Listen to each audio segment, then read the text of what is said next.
This. If you look around the ship, this elegant ship that we're on, the wonderful people, today a gorgeous day, interesting attractions, music, all kinds of talent on board.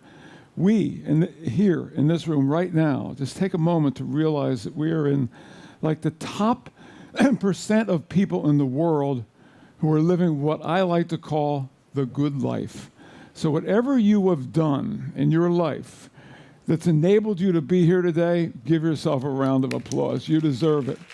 You absolutely deserve it. Thank you. So I'm a talk show host, and today, by the time you leave here, you'll have a much greater sense of what it actually is like to live the life of a man who's on camera, interviewing people over and over and over again. I've been doing this off and on, mostly on, for 40 years. So I ask a lot of questions, even if those of you whom I've been fortunate enough to meet and have conversations with here on the ship know that I ask questions. Then I ask follow-up questions. Like 2 days ago, I was with a group of widows in their late 70s, early 80s who are traveling together. And so my question was, would you like to find another man? Would you like another man in your life? And yes, immediately they said yes. And I have a couple of friends my age who are single. And so I like to do follow-up questions by saying, okay, well, what are you looking for in a man, right? I don't know if any of the women are here. And it was interesting to find out that these widows are not looking for money. They have their own money. They're not looking for intelligence. But hands down, they weren't looking for sex. They weren't even looking for a sense of humor. What they really want in a man is a guy who can drive a car at night. This is what I heard. So, guys, just stay on the wheel. Stay on the wheel, You're not there, you Mario Andretti, but it's going to help you. I like to ask questions. It's true. It's true. So let me ask you a question. How many of you are parents? Just many, many, many. I'm a parent, too. You never know what large or small thing you're going to do as a parent that will change the direction of your child's life in a positive or a negative way. For example, with my son, when he went off to college, my advice was, Trevor, take a few business courses. Your dad didn't do that at the University of Pennsylvania. He walked through the Wharton School to take a folklore course. But you, son, totally. By the way, everything I say today is true. You, son, take some business courses. So each year I'm saying, please, business courses, they're important. No, Dad, I'm going to be a double philosophy major. Okay? And now, a few years out of college, he's very philosophical about the fact that he's totally unemployed. But a question, my parents did something very early in my life that led me to being a talk show host. When I was about 4 years old and a little row house in Philadelphia, sharing a bedroom and a lovely bunk bed with my sister, my parents bought me, they had a couple dollars, and bought me a little white radio, a little white Bendix radio. And I used to love to lie in bed at night listening to that radio. I guess everybody thought I was asleep. And it really brought the world into me. I'm just old enough that I caught the last end of the golden age of radio. And there were wonderful shows on, comedians like Jack Benny and Bob Hope, and action shows like The Lone Ranger and Superman. But I became transfixed by the men on the radio who were talking to people, interviewing people. And these are becoming pretty much forgotten names, like the great Arthur Godfrey, Don McNeil, and Art Linkletter. And I decided by the time I was about 5 or 6 years old, that's what I want to do. I want to be like those men on the radio.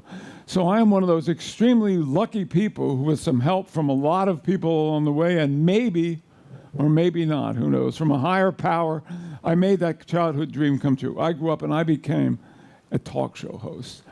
So from that little bedroom in Philadelphia, I grew up to be sitting from across from some of the most important and powerful, famous people in the world. Presidents, international leaders, cultural icons, movie stars, heroes off the front pages of the paper, writers, authors, all kinds of people. And of course, I always tried to be as professional as possible. But sometimes, right in the middle of the interview, that little 6-year-old boy's voice would go off in the back of my head.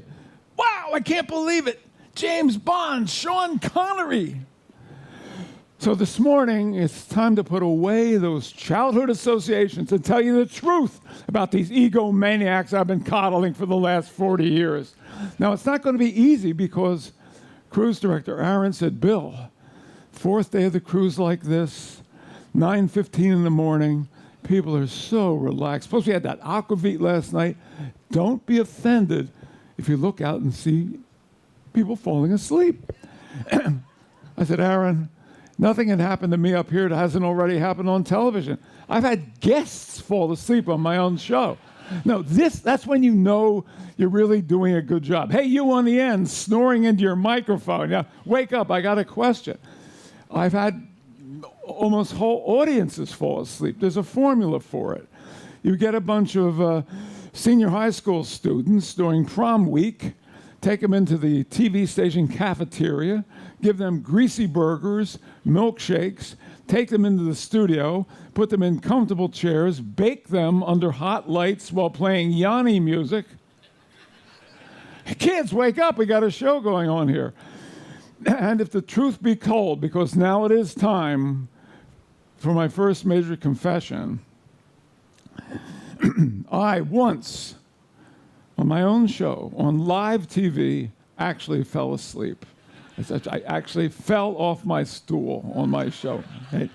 So let me begin by telling you that story, which actually started the night before at an infamous place you may have heard of called Studio 54. There I was dancing around. Oh boy, the people were there.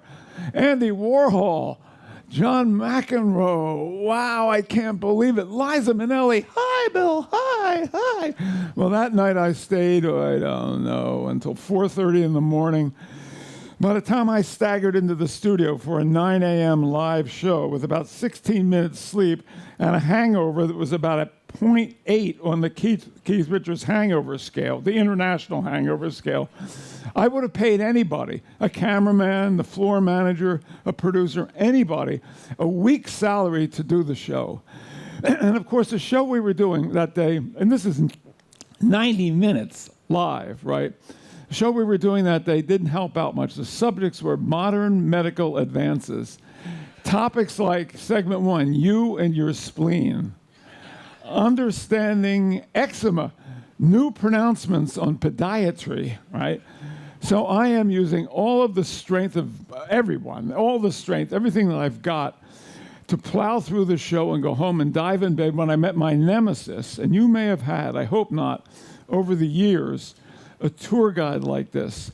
And it's just something about the way these people talk. Hello, Bill.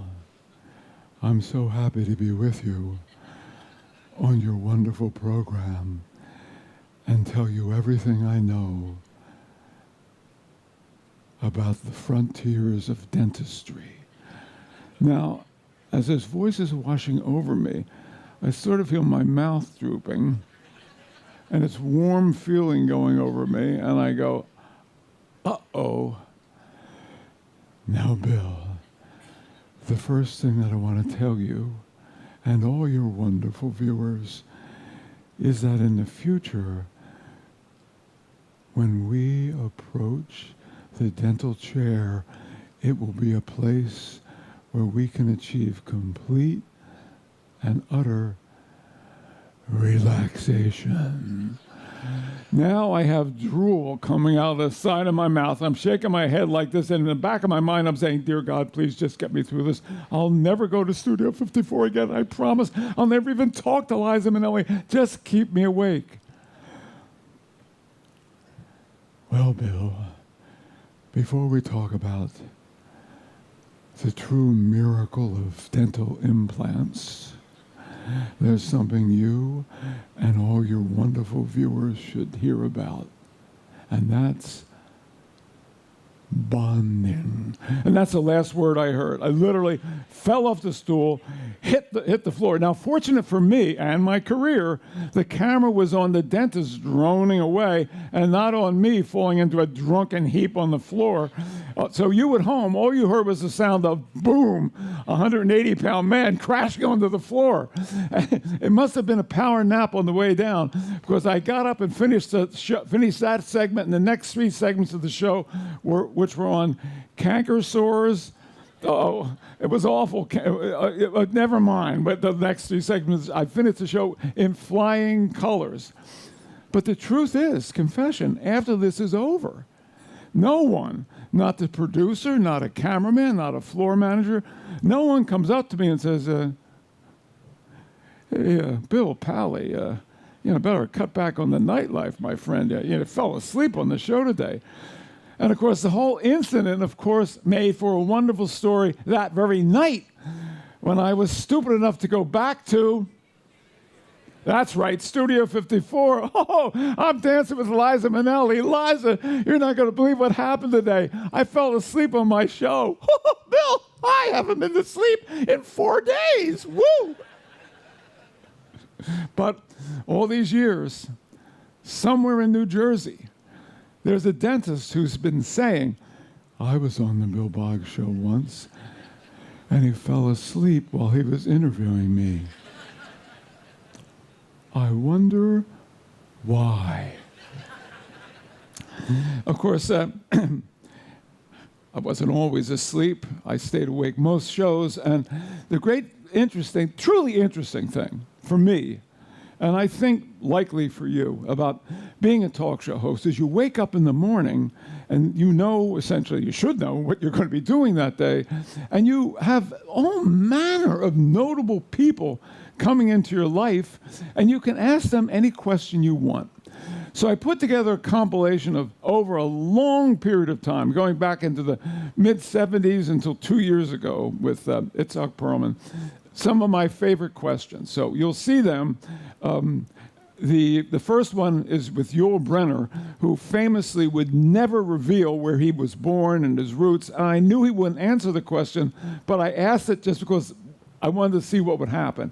But before that, there's a bad boy disc jockey in the United States. How many of you are aware of Howard Stern? We know Howard Stern, right? He and I have been battling each other for years with crazy stuff he's done to me on television.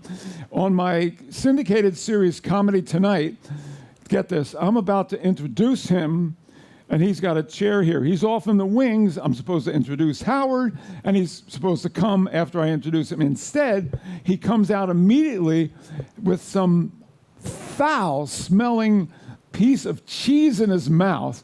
It starts caressing me, blowing up my nose, this awful smell, to see if he could throw me off.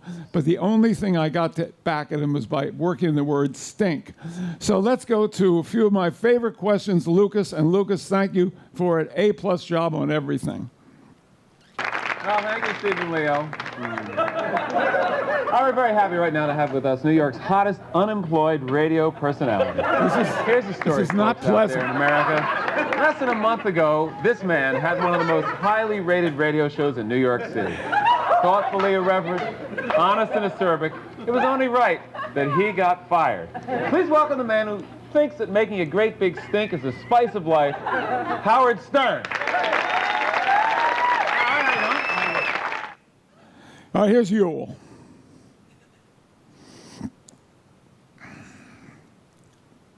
Out of something called the Celebrity Register, which I was reading just this morning. And there's nothing negative here, but it raises an interesting question. This is about your past, right? It says, according to his own and or other legends, Yul Brynner was born July 11th in either Vladivostok, Outer Mongolia, or the Siberian island of Sakhalin, of either a Russian mother and a Swiss-French father, or a Swiss-French father and a Romanian gypsy. Now, could you clear that up? Yes. Good. These are things that I have never said. that were said about me, and I simply never denied them. And I still will not. You won't deny Everything that they said is absolutely true. So you're not going to tell me... Oh, of course not. I mean, it would be naive for me to pursue... All right, Natalie Wood, all those years in You therapy. read an analysis, I don't know if this is correct or not, for 8 years, 5 days a week in Freudian analysis? Mm-hmm. You either must really know yourself or you got robbed. which was it? I don't know. Yeah. But 8 years, 5 days a week. I mean, did that get in the way of your career at times? I mean, I can see you hopping out of bed in a film scene with somebody and dashing into the car and zooming off to one time it was really funny because I was doing a movie in which I had to play an old lady. So it took about... Which film was that? Penelope. Oh, Penelope, right, yeah. And so it took about 3 hours to put this old lady makeup on. You know, they put this rubber stuff on, and then they take a hairdryer and blow it on there to make your face wrinkle, and then they put these rubber appliances all around. Wasn't that scary to see yourself old like that? It was terrifying. You know, it really was awful. But the only way I could get to my session, which was during my lunch hour, that's when I used to go, was I couldn't take my makeup off, right? So I went there as this old lady, and I said, "No, Dr. Linden, you know, I've really been troubled the last few days." Did he notice? I mean, you know, sometimes they're very passive. You know how they are, right? Yeah, they won't Come say in, anything. Natalie, Yes, yes, right. that's right, yeah. Not looking too well today. Tell me about it, dear. Tell me about it. Exactly. I spotted this in a movie that he had I a tattoo. noticed that you have a tattoo on your right forearm. I have two. You have two tattoos. And I'm wondering, I'm not going to ask you to show your tattoos, but I'm wondering what prompted you to get a tattoo in the first place? When I went into the Navy, when I was 16. That was when you did it, huh? Oh, yes, of course. But, I mean, it's funny. I have absolutely no regrets whatsoever, I mean, about having a tattoo. And people invariably say, well, it was probably because you were very drunk one night. You know, and I was frequently drunk, but I didn't need to be drunk to have a tattoo put on. Mm-hmm. So you have no regrets? What are the tattoos? What? Well, it's a bird. Well, let's take, as long as it's out, we might as well take a look. Well, it's a bird hair. Come in on this. It's can't. a hairy bird. It's a hairy bird. Well, it's a long time ago, you see. Of course. You didn't have that hair on your arm when you were 16 years old. But that was did? 30 years ago now. Mm-hmm. So it's a bird with a scroll in its mouth that says mother and father, and that's a heart, and that's a dagger through it with thistles, and it says Scotland forever. Scotland forever. Why do you live in Spain if you have a tattoo that says Scotland forever? Because Scotland comes under the jurisdiction of England, and the taxis are impossible. You are an incredibly beautiful young woman. You're, what, 13 years old now? I'll be 13. When? May 31st. So you have a birthday coming up? Yep. What are you going to do for your 13th birthday? You're actually becoming a teenager now. Right. Well, I'm getting a horse, and so I'll spend a lot of time with my horse. You have been viable for an astonishing long period of time in a business that was very difficult on women. What's the key been? I think I've been lucky that I've maintained a desire to be here. I want to ask you a question about your 1714 Stradivarius. Yes. Right. Very, very valuable instrument. Yes. When you're, say, flying to a gig, Yes. do you put it in the overhead compartment? Absolutely. You do? Yes. It's up there with the backpacks? When I fly to a gig, I like that. To a gig, you know, I have my gig. Yeah, I put it above. Yeah, above me. If you need somebody to carry it for you, I'm available. I will call you. Give me your phone number. Arnold, let's talk a little bit about muscles. What's your favorite muscle? You must have a favorite. I mean, among all the muscles in your body, one must be your favorite. You're nosy, aren't you? I think my favorite, the shoulders. Arnold Schwarzenegger. Jeez. I tell you, thank you. During that interview, just to tell you what a determined guy Arnold Schwarzenegger is, during that interview, I said, "You've retired from bodybuilding now. You're no longer the king of bodybuilding." And Arnold says to me, "Yes, but now I'm going to become the king of films." That he had this vision, was able to accomplish these goals. Incredible. Now, with the exception of just 2 shows there, everything I showed you there was live television. And I pretty much loved the opportunity. I've been a specialist in live TV because in live TV, as you're soon to see, with some stories I'm going to recreate for you, you never know exactly what's going to happen. For example, my very first lesson was I was doing a show as an intern in Philadelphia at KYW-TV, and it was very difficult to get one of these internships, and the producer was tough on the interns. If you made one mistake, you were out, and there were kids standing in line around the block who wanted to come in to be, the next intern. So here's what happened. The show was live at 9 a.m., and the first lesson I learned was when the show is live at 9, you have to start at 9. It's not like, tell the audience we're not quite ready yet. We'll start in 5 minutes.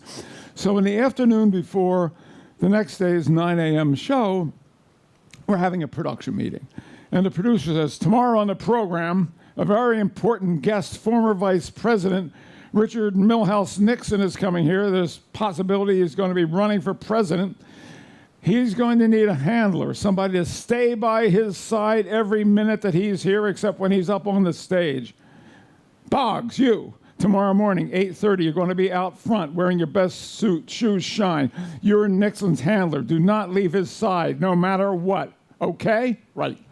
So the next morning, 1619 Walnut Street, I'm there, pants are pressed, waiting for Nixon, 8:30. Remember, show starts live at 9. 20 of 9, no Nixon.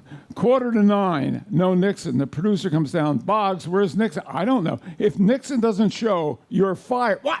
So just a couple minutes before the live show, a limo pulls up, Nixon gets out, we greet each other. Mr. Boggs, I'm so sorry. I'm so sorry we're late. Let's get to the studio. So we go up to the studio, and we're about to go in. Oh, wait a second, Mr. Boggs. It's been a long morning. I have to go to the bathroom. So, well, that's no problem, Mr. Vice President, because we have a bathroom right here by the studio, so go ahead. This became the first decision I ever had to make in my career. I'm supposed to stand by his side, right? I'm not supposed to leave his side? So what is it going to be? I go in there with him. How's it going, Mr. Vice President? You're making me nervous, Mr. Boggs. No, so I decided I'd wait outside. I can't go in. Nixon's in there. And he comes out pretty soon, and he comes out, he says to me, now I want to meet the audience, because we have this whole audience of the Republicans Women's Club from the Delaware Valley. And as he runs around me to get in the studio with about 2 minutes before going on the air, I notice that. That's right. His fly is down. Exactly right. Now, as every man in the audience knows, your fly can be down. In fact, Seinfeld did an entire episode on this in a couple of ways. You can come home at night and say, oh my God, my fly was down today, but it didn't break open like that. Or you can have what Nixon had, which I call a grand mal fly open, which means a piece of your shirt is hanging out of your fly. So as Nixon goes charging across the floor, his fly is open, shirt is hanging out, and there's about 40 women on bleachers, right? He goes up to the first row of the bleachers. Hi, Dick Nixon here. Hi. And they're, hi, Dick Nixon. And he's leaning over the first row, revealing a little bit of red, white, and blue underwear. Hi, Dick Nixon. 1 minute to showtime. The producer looks at me and goes, there's this moment of silence. Boggs, zip it, zip it. So I, a college intern, go to this man who's been vice president for 8 years in the United States, tap him on the shoulder, and demand that he come with me. Why, Mr. Vice President, please come with me. We get outside the thing. I say, look, sir, let's talk man to man. Right now, your fly's open. And he goes, oh my God, only in America. But then it gets worse. Nixon was famously clumsy, right? His shirt gets caught in the zipper, right? Mr. Boggs, give me a hand here. I am literally down on my knee like this in the zipper, and the producer comes out and says, for God's sake, Boggs, what are you doing? Finally get it up, and they want Nixon, but Nixon takes a minute and he says to me, Mr. Boggs, you're sure there must be a Republican? Well, why do you say that, Mr. Vice President? And he says to me, because a Democrat would have let me stay out there and truly be Tricky Dick Nixon. True. True. Oh, no. Or how about this? How about this? How could the circumstances possibly conspire that I would be interviewing somebody on live television and they were not who I thought they were? That, in fact, they were the wrong guest, which is exactly what happened. So let's go all the way back to the first Gulf War, right? The very Operation Desert Storm. We wanted to do something about the situation there, so we went to the Book of Experts. Now, the Book of Experts is very helpful to talk show guests. It's online now, where it is a book of authors and professors and pundits who have an area of expertise, and they want to be on television. So we went to the Book of Experts, and we found this wonderful potential guest, a female expert on tanks and tank maneuvers, been in the Army, Dr. Michelle Solomon, who wrote a book called The Penetration Factor. Okay. So we made a note because we didn't have enough guests to fill out that day, right? So a couple days later, we had the other guests who would make for a 1-hour show, and we said to our intern, a different person, book that Dr. Michelle Solomon, you know, the penetration factor. So the intern goes to the Book of Experts, but doesn't go under military, just goes to the general index. Where there is another, the first Dr. Michelle Solomon, who wrote a book with a strangely similar title, but this is no military person. This Dr. Solomon actually is a urologist. Yes, and the book is about some truly obscure medical procedure, right?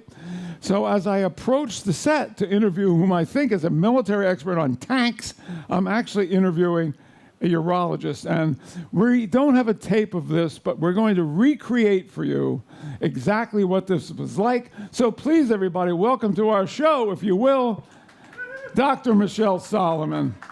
Dr. Solomon. Thank you for coming, Dr. Solomon. Happy to be here. Author of The Penetration Factor. Actually, Bill, that's the factor of penetration. Oh, okay, I'm sorry about that. Okay, to begin with, Dr. Solomon, why don't you tell us all about your military career, which I'm sure led to this book in the first place? I have no military career. Everything in this book comes directly from what I learned in medical school, which is the more shallow the penetration, the more successful the operation. Medical school? Yes, yes. Well, that's pretty interesting. Oh, anyway, as you know, I'm sure we have 4,000 troops over there in the Middle East right now, and many of them in tanks. What's your analysis? Well, Bill, urinalysis is the chemical deconstruction of the body's urine. You're funny. You're funny. Sorry about that. I made a mistake. As you know, we have 4,000 troops over there in the Middle East right now. What is your analysis of that situation? Oh, my analysis. Yes, yes. Thank you, Dr. Well, Solomon. statistically, about 2% will get urinary infections.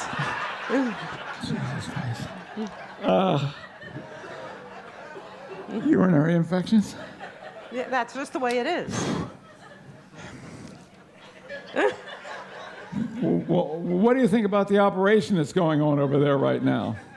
I'm glad you asked. Good. Over there, they still do the operation the old-fashioned way, which is with deep penetration through the belly button. The belly button. Okay, well, look, Dr. Solomon, what can you tell us, please, about the biggest danger all of our troops over there in tanks are facing right now, today? Please. Sure. The biggest danger the troops over there are facing now is gonorrhea.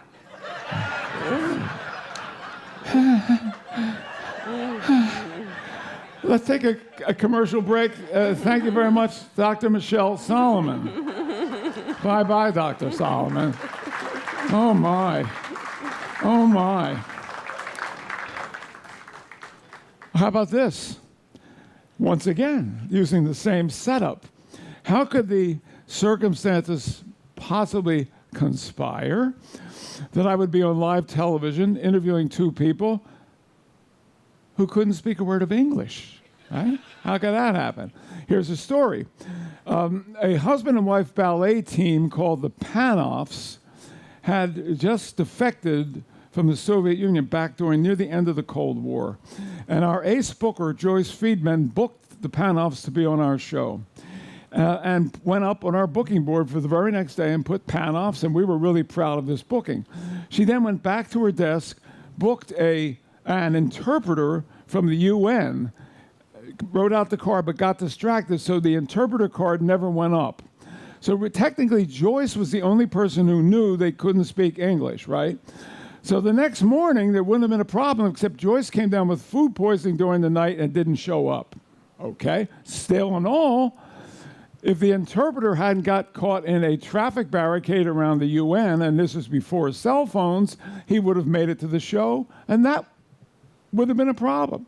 But he didn't make it because of a traffic barricade. 3, if the Panoffs had arrived at the studio on time, we would have met them and clearly ascertained what? That they couldn't speak English, but they were late. So here's exactly what happened. I'm in the middle of doing an interview with a Serbic writer who was a frequent guest of mine, always trying to intimidate me with his grand intelligence, and he always did, Gore Vidal, okay? So I'm talking to Gore, and I see a sign from one of the crew, Panoffs not here yet, see if you can continue with Gore.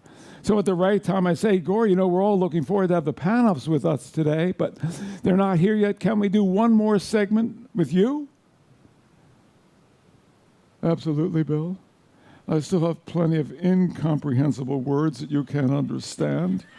I'll be happy to stay. Okay, we're going to continue with Gore Vidal, but don't go away, folks, because we've got the first ever American interview with the Panoffs coming up. Okay, now, live television, we have exactly 2 minutes. And during the 2 minutes, right, I'm talking to Gore, making some notes about what we're going to talk about in the next segment. And with about 20 seconds left before we're back live, guess who walks in? The Panoffs, right? They come in. Now, nobody even has to say a word to them like, hey, are you the Panoffs? Because you know what ballet dancers look like. They don't look like ordinary people. They have backs like this. Their feet are pointed out like that.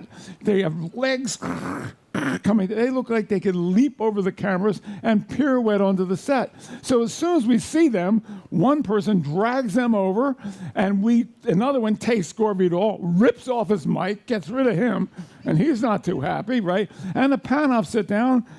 Bill, we're back. Well, this is it. I am really, really pleased to introduce you to the couple who just defected from the Soviet Union, the Panoffs. Welcome to our show. Now, I look over at them, and they're just looking at me like I'm about to shoot them with a machine gun. They're like this. I make no particular note. I think that's sort of unusual for performers to be, but, you know, they're in America. So I begin my line of questioning. You know, before we talk about the geopolitical implications of your defection from the Soviet Union, I think all of our audience would be interested in knowing on an interpersonal basis why you chose to defect. And there is utter silence, total silence, and they're looking at me like, and I'm looking at them, oh, okay. Let me ask you that in a much more simple way. Why did you defect? And now they go, niet, niet, niet. I'm feeling sweat is now pouring down this side of my face. I look over to the producer like, you know, is this a joke? What's going on here? And he goes, niet, niet. So folks, as fellow travelers of the world, let's be honest. What do we do anytime we're in a situation, anywhere in the world, anywhere, when someone we're talking to does not have the common decency to speak the English language? What do? We speak louder, of course. That'll do it every time. And if you have the capability, you should speak louder like an Indian in a 1950s Western. So I say, you, me, Spain, why you no stay, Soviet Union, why you leave. Yet now I'm panicking. I say, play some music and let's go to the bar. So we get up, they got music playing. I said, let's do some exercise. Their legs are flying up like this. Hey, the Panoffs, isn't this great? We'll be back. Don't go anywhere. Here's what happened. Welcome back, folks. Wasn't it great having the Panoffs with us? You know, they're going to be back for more scintillating conversation in the future. Right now, we continue with Gore Vidal. Well, Gore, how you doing? Just fine, Bill. Would you like those incomprehensible words in English or my fluent Russian? But that's not, in fact, the very worst thing that ever happened. This is. Now, when I tell you the story, I want you to keep in mind the beatific, innocent faces of 10-year-old brownies. I don't mean Girl Scouts. And in England, they would be the Girl Guides. The innocent little, pure as a driven snow brownies. Just imagine for a moment that you're going to be seeing a little troop of brownies here with me. Okay. Here we go. Welcome to the show, everybody. Today we continue our 4-part series about the netherworld of New York City. We have with us 3 prostitutes, a woman who works in a massage parlor, a call girl, and a streetwalker. And we're going to be talking bluntly, frankly, with them about their life and their work. And I proceed to interview the hookers. Meanwhile, a love-starved barren woman who was who was the dim-witted PR woman for the station, who, as our English friends would say, was not the sharpest knife in the drawer, who once sent out a listing of me, Bill Boggs, with 1 G, where I become a verb, where my midday show at noon was on at midnight. That's all it took. Anyway, she is escorting an entire troop of brownies around the television station and comes to the back door of our studio. And by the way, the only thing going on in the studio that day was the 3 prostitutes and me, no studio audience. And she says, girls, inside the studio, Mr. Bill Boggs, our talk show host, is doing live television. Would you like to go in and see what live television is like? Oh, yes, please, please, please, please. Our mothers like him. Please, please. But we have to be very quiet. She opens the door, and across the darkened studio floor escorts an entire troop of brownies. Now picture this. We're in a commercial break. My back is turned on what's going on. It's basically only lit here, and it's very dark out there, right? I'm huddling with the hookers about the next segment, while the brownies, this is the story of everybody falling asleep at the wheel, are filling in around the 3 cameras and so forth. The middle camera is saying, my God, what a cute little girl. That's like my granddaughter. I'll get a nice reaction shot of her. Maybe my granddaughter will see it, right? The dim-witted PR woman goes to the stage manager, gets a blank cue card, writes something out on the cue card, gives it to the stage manager. I hear, Bill, we're back in 5. I look up. There is my regular cue card. Welcome back, everybody. Now, as I said at the tease at the top of the show, today's show is the most adult theme. So once again, let me remind you, please, keep those children away from the television set at home. We have 3 prostitutes with us, and in this segment, we're going to be talking, frankly, about some of the most perverted sex acts they've ever been asked to perform. New cue card. And we want to welcome to Channel 5 Brownie Troop from 26, from Forest Hills. Get those brownies out of here, I scream and lunge at the PR woman. And the brownies are running around like frenzied ants. Why is Bill Boggs mad? And the hookers are going, hi, girls, hi, girls. They go to a break, and they go to an extra long break. Literally, 2 people come out. My heart is pounding. I was so furious at this woman. Pretend it never happened, Bill. What do you mean? You've got to go back on the air and be a pro. Pretend it never happened. Okay, I'm going to do it. We come back, I got that in mind. I start the interview. Wouldn't you know, the first words out of one of these prostitutes' mouth were, "By the way, Bill, I was a brownie when I was a little girl." Trying to help me out. But there's some things that have happened that are all true stories. But I want to tell you something that happened 3 months ago that proves everything wasn't bad. 3 months ago, I awakened, and like many of you, within a few minutes of being awake, what did I do? I checked my email, right? At least I did. And there, to my unbelievable surprise and delight, is an email from the Smithsonian Institute asking who have seen, I have a YouTube channel, it's a nonprofit channel, Bill Boggs TV on YouTube, with a lot of my interviews on it.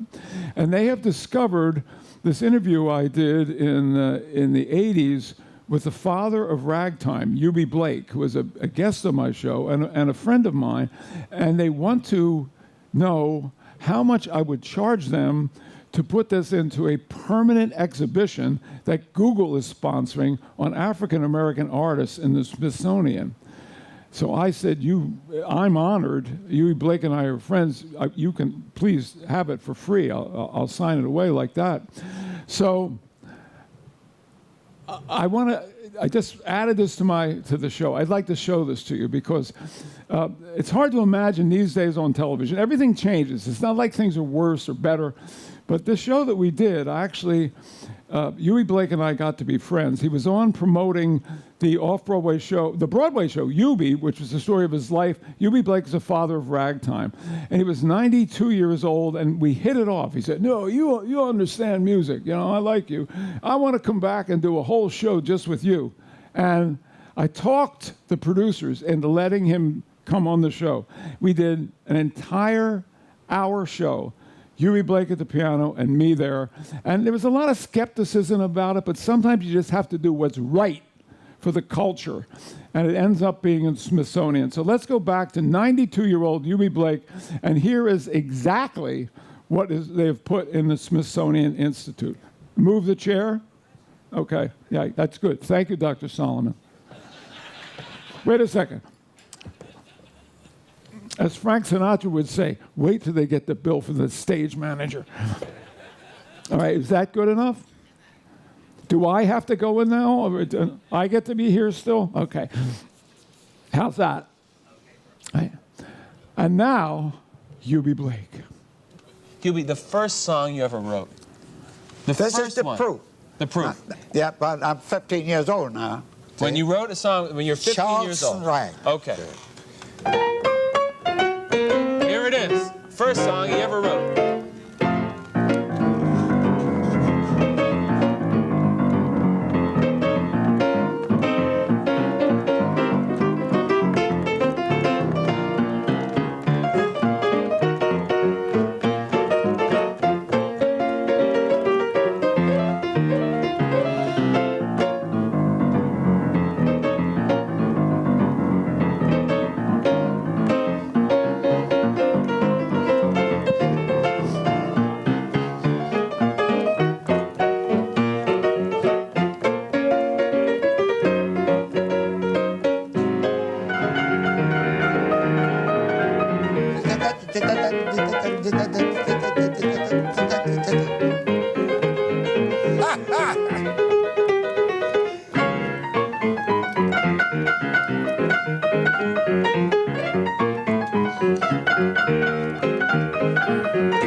Ragtime. That is ragtime.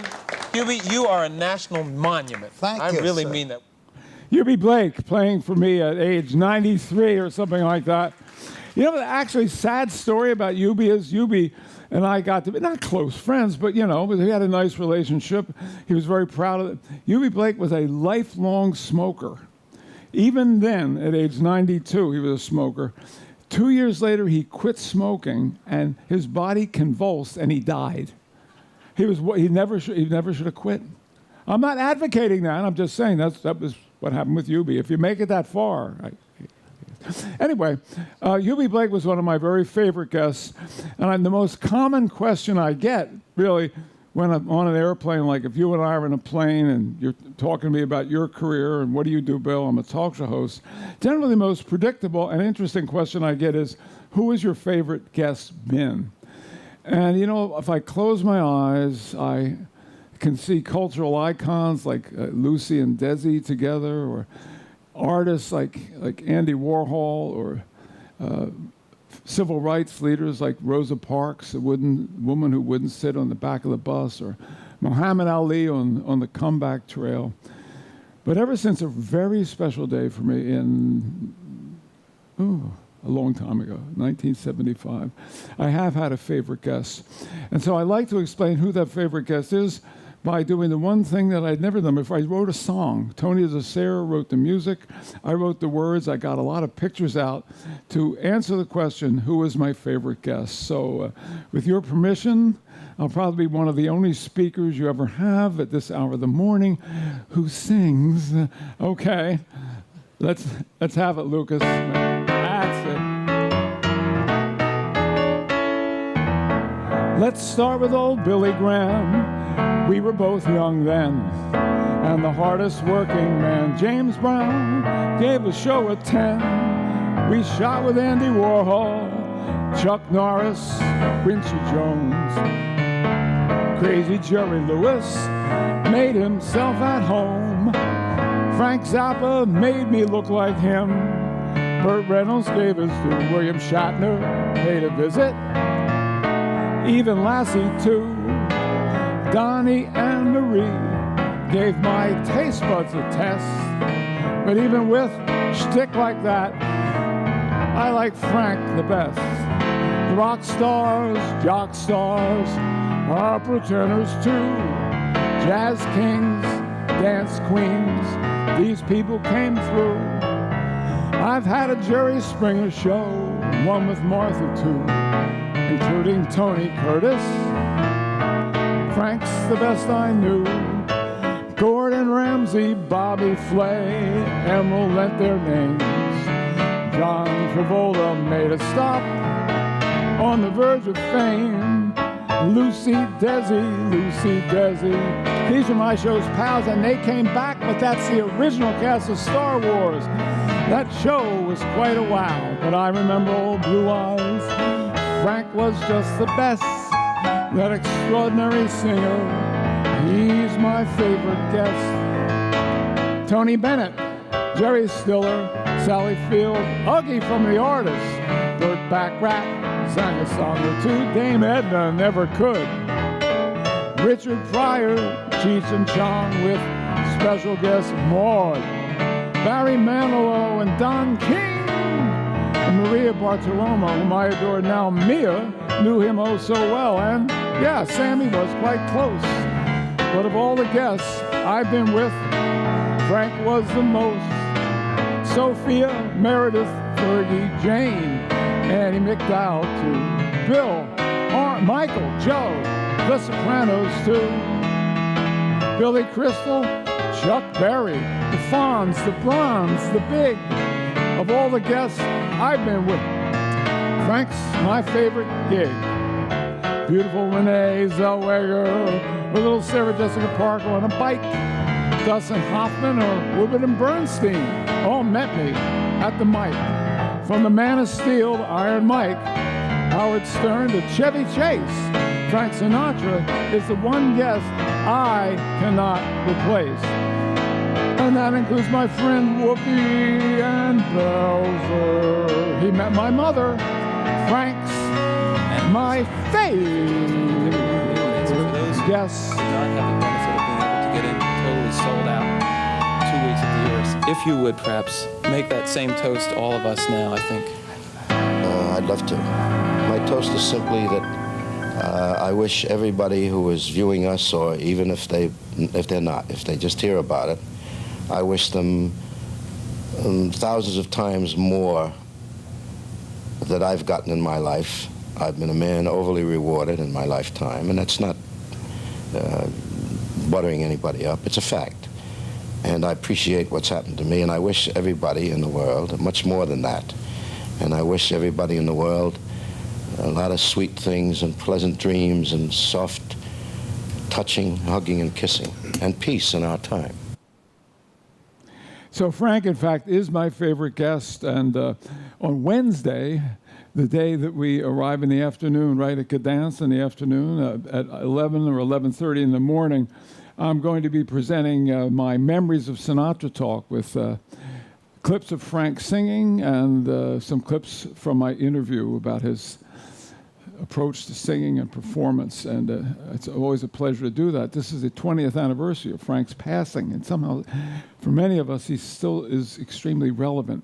But Frank is my favorite guest for a couple of reasons. I'm going to explain more about that on Wednesday, but one of the things is I got to know Frank, and it seemed like every time I'd be in his presence, which was mostly before a performance and at a couple of parties, he would say something to me that had special meaning, that helped me. Once, for example, in England, after a particularly hot night at Royal Festival Hall, where he was profusely sweating on stage, I was backstage with him, and I said, "Wow, that must have been hard work." He said, "Yeah, but it was fun. That was fun. I had a good time." And he went on to say, if you can, no matter what the circumstances are, if you can step out on stage and enjoy yourself, you're halfway there with the audience. And another time we were talking about, actually in an interview, about the down period of his life, how he went from being the highest paid star in the world in 1949, 1950, to being counted out of the business, literally, 2 years later. And for a year and a half, he said every day was like a rainy Monday morning in my life. But he said this, and I've always remembered this: sometimes in life, maybe you have to scrape bottom in order to understand how truly lovely and wonderful and fulfilling life can be. And that is true.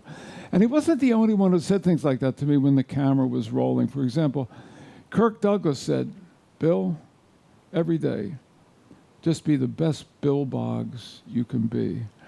I remember Shirley MacLaine, "Never forget, Bill, your health is your wealth."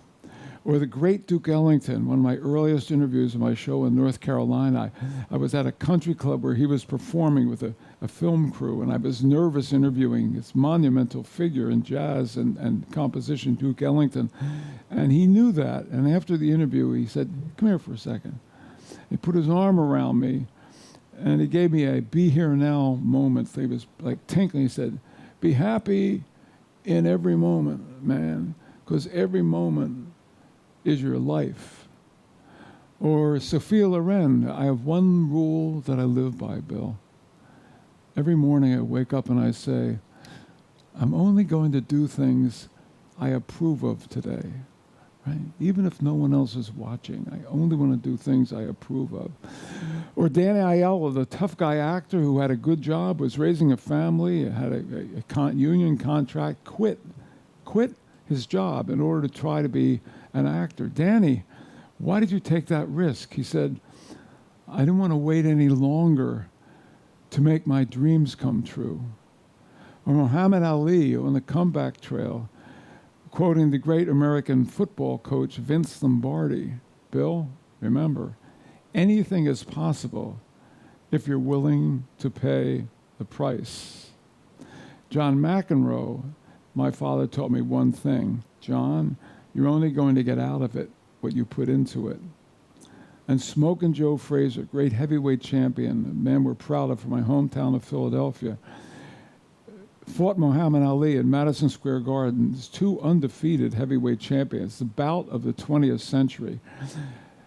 Going into the 13th round, Joe Frazier, the fight was close, slumped on his stool. It looked like he had no energy, and yet he flew off the stool, came out, knocked down Muhammad Ali, won the 13th, 14th, and 15th round, and won the fight. "Joe, we thought you were finished. Where did that energy come from?"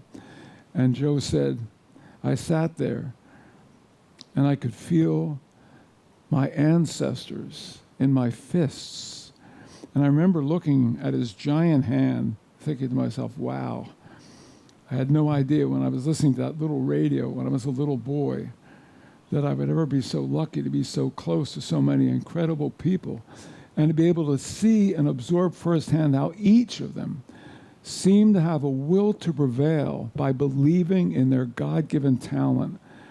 And they had a force with them because they knew how powerful that faith in themselves could be, whether times were good or times were bad. So I've been lucky enough to interview a lot of these people and make some confessions about them. And in some cases, I've heard their confidential confessions about the matrix and marrow of life itself. And I think that if I had one thing I could say about these people, they were following the path of their passion in life. And so far, I imagine that's exactly what you've been doing. And it's worked for you just like it's worked for me. Thank you very much. I hope to see you on Wednesday and see you around the ship. You're an absolutely wonderful audience. Thank you. It was a pleasure. Thank you very much. And thank you, Dr. Solomon. There, take a bow, Dr. Solomon. Come on. Okay.